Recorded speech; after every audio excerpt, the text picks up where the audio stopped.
Dampak pandemi COVID-19 melumpuhkan perekonomian Kota Mojokerto, yang sebagian besar PDRB berasal dari perdagangan dan jasa, di mana pertumbuhan ekonomi dari 5,65 pada tahun 2019 menjadi minus 1,75, meski pada akhir 2021 sudah naik kembali pada 3,65.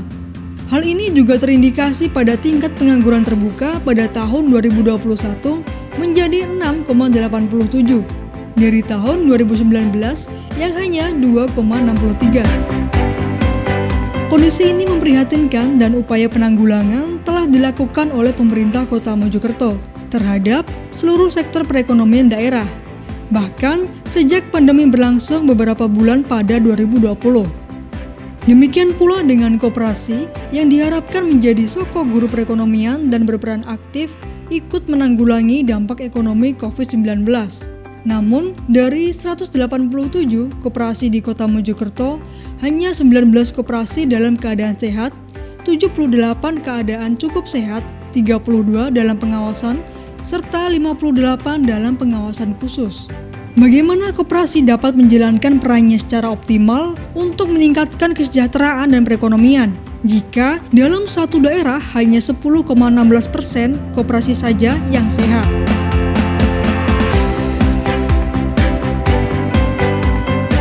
Ya, memang permasalahan terhadap pembinaan dan pengawasan koperasi yang ada saat ini tidak berjalan dengan efektif dan efisien. Hal itu dikarenakan yang pertama, saya kira pemilihan sumber daya manusia pelatihan masih kurang tepat sasaran. Di samping itu yang kedua, saya lihat belum adanya perencanaan yang jelas tentang roadmap pembinaan. Dan ketiga, sarana yang digunakan untuk merekam data dan perkembangan koperasi sehingga bisa mudah diakses, yang up to date, real time, dan akuntabel saat ini memang belum ada. Yang keempat, saya melihat selama ini pemilihan narasumber juga masih kurang tepat, dan yang terpenting pembinaan dan pengawasan sepertinya masih kurang komprehensif. Nah, oleh karena itu, maka di dalam melakukan pembinaan dan pengawasan koperasi, ke depan diharapkan mampu untuk mewujudkan yang pertama, adanya kebijakan pembinaan dan pengawasan koperasi yang dipetakan, baik itu arah kebijakannya maupun targetnya ditentukan dengan jelas. Yang kedua, harus menyiapkan tim coaching klinik. Dan ketiga, perlu adanya pembedaan kondisi masing-masing koperasi sesuai dengan klasifikasinya secara menyeluruh. Hal itu untuk memperoleh diagnosa agar dapat dianalisis dengan tepat treatment apa yang dibutuhkan nanti. Dan keempat, rekam medis koperasi dibutuhkan, yaitu yang lengkap secara berkala dan dapat diupdate secara real time. Hal ini untuk memudahkan di dalam melakukan pengawasan dan pembinaan.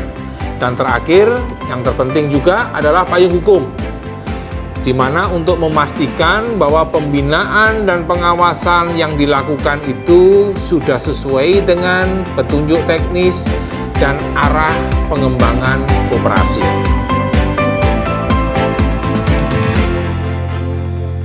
Dalam inovasi kajian strategis pola pembinaan dan pengawasan koperasi dalam meningkatkan kesehatan koperasi ini, output yang dihasilkan adalah 1.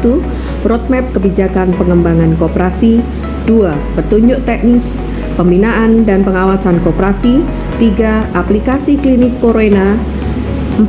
Perwali pembinaan dan pengawasan koperasi, 5. Coaching klinik terhadap 3 koperasi sebagai pilot project, 6. Entry data koperasi sebagai hasil coaching klinik pada aplikasi klinik Corona, dan 7. Review pola pembinaan dan pengawasan dari hasil coaching klinik. Adapun outcome yang diharapkan antara lain 1. Meningkatnya jumlah koperasi sehat, 2. Menurunnya jumlah kasus korban rentenir dan koperasi gagal bayar, 3. Meningkatnya akuntabilitas dan transparansi laporan keuangan koperasi. 4. Meningkatnya kesejahteraan anggota koperasi. Dan tentunya 5. Meningkatkan investasi dan pengembangan koperasi.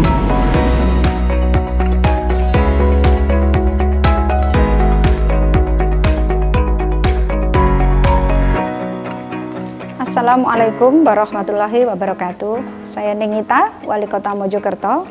Sesuai dengan visi Kota Mojokerto, yaitu terwujudnya Kota Mojokerto yang berdaya saing, mandiri, demokratis, adil, makmur, sejahtera, dan bermartabat, serta merujuk pada misi keempat, yaitu mewujudkan ekonomi daerah yang mandiri, berdaya saing, berkeadilan, dan berbasis pada ekonomi kerakyatan melalui peningkatan fasilitas pembangunan infrastruktur daerah.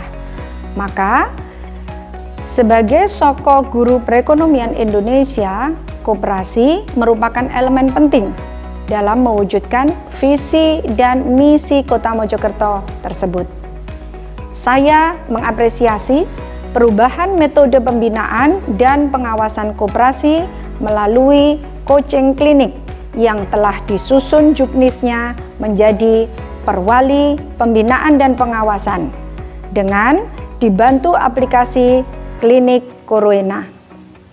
Harapan saya, kesehatan koperasi di wilayah Kota Mojokerto akan terus meningkat sehingga koperasi dapat berdiri sejajar dengan badan usaha lainnya dalam memberikan kontribusi untuk meningkatkan kesejahteraan masyarakat dan perekonomian Indonesia, khususnya untuk Kota Mojokerto. Saya mendukung sepenuhnya inovasi Saudari Ani Wijaya, Kepala Dinas Koperasi UKM Perindustrian dan Perdagangan Kota Mojokerto dalam Pendidikan Kepemimpinan Nasional 2 Angkatan keempat tahun 2022 pada BPSDM Provinsi Jawa Timur untuk diimplementasikan secara komprehensif pada seluruh koperasi di wilayah Kota Mojokerto. Wassalamualaikum warahmatullahi wabarakatuh.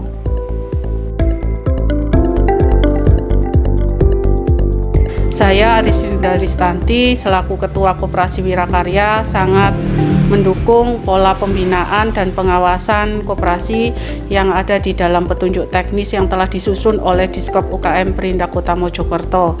Dan dengan adanya coaching klinik dan aplikasi Corona, hal ini sangat membantu kami dalam menyelesaikan permasalahan-permasalahan yang ada di koperasi, serta kami juga mendapatkan saran dan rekomendasi dari permasalahan tersebut untuk hal ini untuk meningkatkan kinerja Koperasi Wirakarya.